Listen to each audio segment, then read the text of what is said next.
खबर इस वक्त आ रही है ऑपरेशन सिंदूर पर। उप सेना प्रमुख का बड़ा खुलासा कि पाकिस्तान की बॉर्डर पर हम 3 दुश्मनों से लड़ रहे थे। पाकिस्तान के 81% हथियार चाइनीज थे और चीन ने पाकिस्तान को हथियारों के लैब की तरह इस्तेमाल किया है। ये उप सेना प्रमुख ने अभी ये बातें कही हैं और खुलकर कहा है कि हम 3 फ्रंट पर इस लड़ाई को लड़ रहे थे, 3 दुश्मनों से ये लड़ाई हम लड़ रहे थे। तो जब सीज फायर की बातचीत चल रही थी तो पाकिस्तान हमारे जो सबसे प्रमुख हथियार हैं उनको लाइव देख रहा है। और वो बिल्कुल ठीक कह रहे हैं जनरल सिंह जो है, वो जो कह रहे हैं कि हमें अपना एयर डिफेंस को और मजबूत करना है। लेकिन इस बात से एक बात और पुख्ता होती है कि पाकिस्तान को रियल टाइम, जो मैं बार बार आपको पहले दिन से कह रहा हूँ, रियल टाइम की सैटेलाइट एक्सेस चाइना ने दी थी उनको। जो भारत का ऑपरेशन सिंदूर हुआ उसमें चीन ने भारत को लैब बना लिया, लैब, प्रयोगशाला। भारत उसके लिए वो लैब था जहां पर वो अपने खतरनाक विध्वंसक हथियारों की टेस्टिंग कर रहा था। कि आपने इन 11 साल में जो सबसे बड़ा पाप किया है वो ये किया है कि पाकिस्तान और चीन को एक साथ ले आए। और 81% चीनी हथियार थे उनके पास। राहुल सिंह उपसेना प्रमुख हैं, उन्होंने कहा चीन, तुर्की और पाकिस्तान से लड़े। बड़ी बात वो कह रहे हैं, खुलकर कह रहे हैं। अब तो नाम लिया जा रहा है इसमें, उप सेना प्रमुख के द्वारा नाम लिया जाना, चीन का नाम लिया जाना, तुर्की का नाम लिया जाना। चीनी हथियारों से लड़ रहा था पाकिस्तान और चीन ने पाकिस्तान को हथियारों की लैब की तरह प्रयोग किया। फिक्की के कार्यक्रम में बोल रहे हैं उप सेना प्रमुख राहुल सिंह। वहीं से ये बड़ी बात निकल करके आई है कि लड़ाई केवल पाकिस्तान से नहीं थी, बॉर्डर पाकिस्तान के साथ लगा हुआ था, लेकिन इसके पीछे से लड़ रहे थे चीन और तुर्की मिलकर। तो आज आर्मी के सर्विंग डिप्टी चीफ का ये कहना है कि हम 1 नहीं 2 नहीं 3 मोर्चों पर लड़ रहे थे। पाकिस्तान हमारे सामने था, चीन उसके पीछे था, तुर्की, ये सब। क्या किसी इंटरनेशनल प्लेटफॉर्म पर किसी मोदी और उनके किसी मंत्री या किसी राजदूत ने पाकिस्तान का नाम लिया, यूएन जनरल असेंबली में लिया? ऑपरेशन सिंदूर में हमें मारने वाला सिर्फ पाकिस्तान नहीं था, बल्कि पाकिस्तान एक चेहरा था। उसकी एक साइड चीन खड़ा था जबकि दूसरी तरफ तुर्की। चीन ने हमें अपना टेस्टिंग लैब बना रखा है जहां पर वो अपने मुख्तलिफ किस्म के हथियार टेस्ट करता है। एक और अहम बात वो ये कि चीन और पाकिस्तान की हमारी एक एक मूवमेंट पर नज़र थी। जहां जहां से हमारे मिसाइल्स लॉन्च होने थे वहां वहां चीन ने और पाकिस्तान ने अपनी नज़र गड़ा रखी थी। यानी हमारी किसी भी मूवमेंट, जहाज़ उड़ने से पहले ही उन्हें पता लग जाता था यहाँ से ये हमारे ऊपर वार करने आएंगे।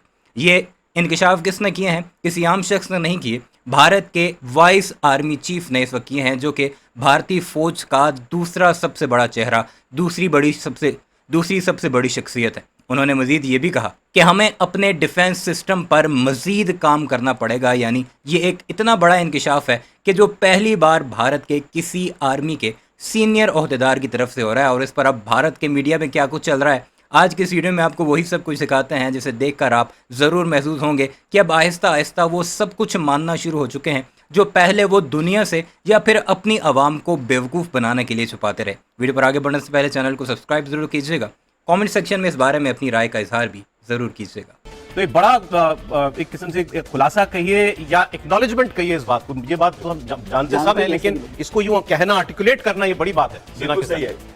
इन्होंने पहली बार हमने नाम लिया है चीन का और टर्की का। इसको अगर मैं स्टैटिस्टिक्स में कहूं तो चीन ने, या आपको याद होगा, PL-15 दी थी। PL-15 लगाए थे इन्होंने J-10 और JF-17 जहाज से, और फिर क्लेम कर रहे थे कि उन्होंने हमारे जहाजों को शूट किया इससे। सर एक क्योंकि एक इन्फॉर्मेशन आ रही है। और अब इन्होंने ये भी कहा है कि DGMO को लेकर जो बातचीत हुई भारत पाकिस्तान की DGMO में, वो पाकिस्तान ने चीन को लीक करी, चीन को हमारे सेनाओं के बीच की बातचीत लीक करी, ये उपसेना प्रमुख कह रहे हैं।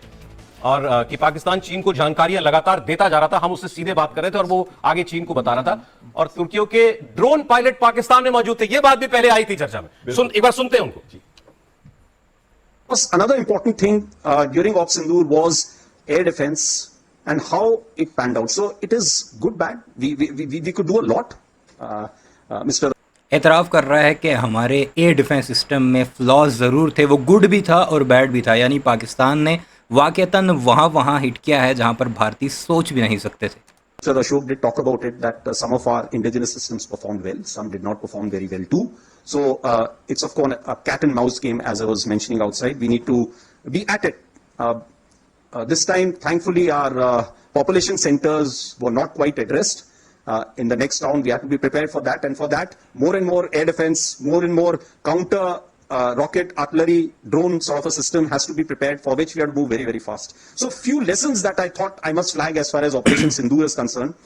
Firstly, one border, two adversaries. So we saw Pakistan one side, but adversaries were two, and if I would say actually four or three actually. So Pakistan was the front face. We had China providing all possible support, and it's no surprise, because if you were to look at statistics, in the last 5 years, 81% of the military hardware that Pakistan is getting is all Chinese, 81% of that. So it's no surprise. And China, of course, the good old dictum, killed by a borrowed knife. और ये वही भारतीय हैं जो ये कह रहे थे कि हम पाकिस्तान को चंद घंटों में बाकायदा ख़त्म कर देंगे, और अब ये एक्सेप्ट कर रहे हैं कि उसके साथ चाइना भी खड़ा था, तुर्की भी खड़ा था एक साइड पे, और हमें अपने डिफेंस सिस्टम पर, हमारी आर्टिलरी पर, ड्रोन्स पर मजीद काम करना है.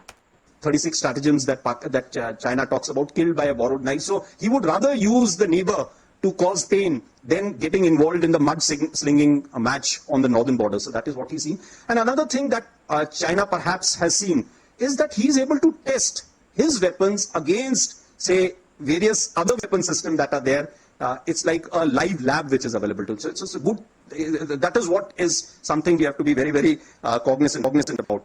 Again, he also played a very important role in providing the type of support that was there. Bayraktar, of course, he's been giving from. We saw numerous other drones coming in, landing in the face of war, during the war, along with trained sort of individuals who were there. यानी कि तुर्की के commandos या उनका command system भी बाकायदा पाकिस्तान में बैठकर operate कर रहा था, ये भी एतराफ़ कर रहा है उनका जनरल.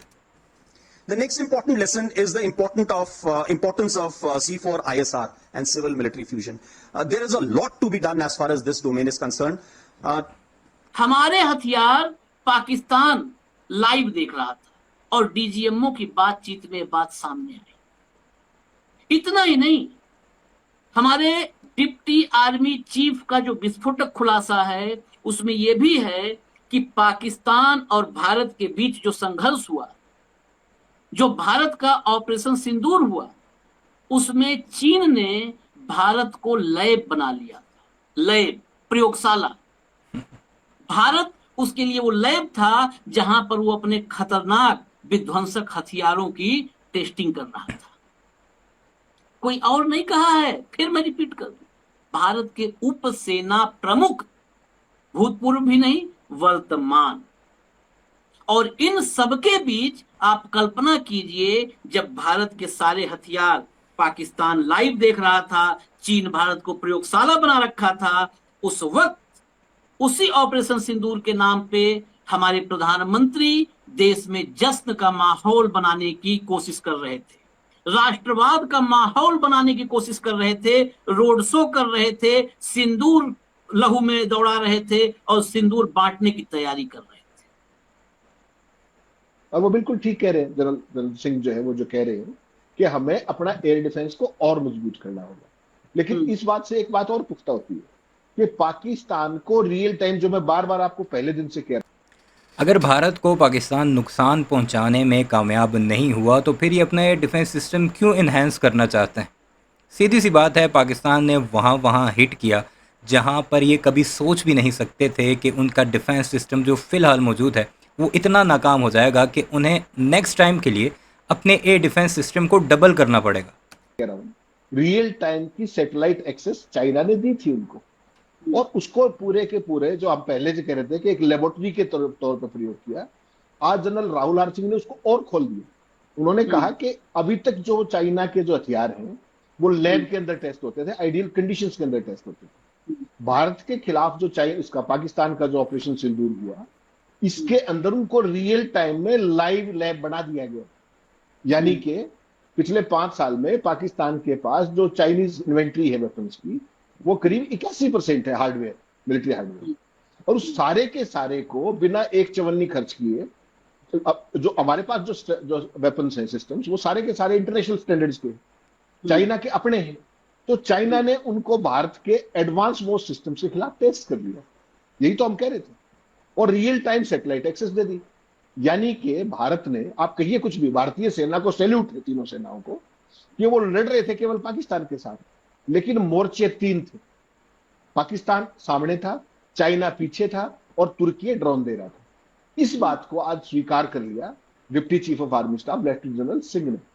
वही चाइना जिसके खिलाफ आप 5 साल से मुंह नहीं खोल रहे, जिसने स्टेटस को डिस्टर्ब किया लद्दाख के अंदर, जिसने गैलवान किया, उसके बावजूद भी प्रधानमंत्री जी ने 19 जून 2020 को क्या कहा ऑल पार्टी मीटिंग में? ना कोई आया है ना कोई घुसा है। वही शी जिनपिंग जिसके साथ झूला झूलते, वो खुल करके पाकिस्तान को सारा मिलिट्री हार्डवेयर, सारी रियल टाइम लोकेशंस, सैटेलाइट की एक्सेस, वो सब कुछ दे रहा था। और हमारे प्रधानमंत्री के मुंह से आज तक एक शब्द चाइना को लेकर नहीं निकला, 2020 से लेकर के आज तक। और यही बात राहुल गांधी ने संसद के दौरान खड़ी होकर कही थी कि आपने इन 11 साल में जो सबसे बड़ा पाप किया है वो ये किया है कि पाकिस्तान और चीन को एक साथ ले आए। तो आज आर्मी के सर्विंग डिप्टी चीफ का ये कहना कि हम 1 नहीं 2 नहीं 3 मोर्चों पे लड़ रहे थे, पाकिस्तान हमारे सामने था, चीन उसके पीछे था, तुर्की ये सब कर रहा। जो रक्षा मंत्री राजनाथ सिंह ये कहते थे कि 1 साल के अंदर तीसरी बार सरकार आ जाए, आप योगी आदित्यनाथ कहते थे तीसरी बार सरकार बनवा दो, 1 साल के अंदर पीओके आ जाएंगे। तो अब 1 साल से ज्यादा हो गया, कहाँ है पीओके? तो अब राजनाथ जी ने एक नई, इतना बवाल पड़ा हुआ है, इतना कोहराम मचा हुआ है vice army chief, deputy army chief के इन बयानात और एक कॉन्फ्रेंस के बाद। इस बारे में अपनी राय का इजहार ज़रूर कीजिएगा। चैनल को सब्सक्राइब नहीं किया तो जाते जाते उसे भी ज़रूर सब्सक्राइब कीजिएगा।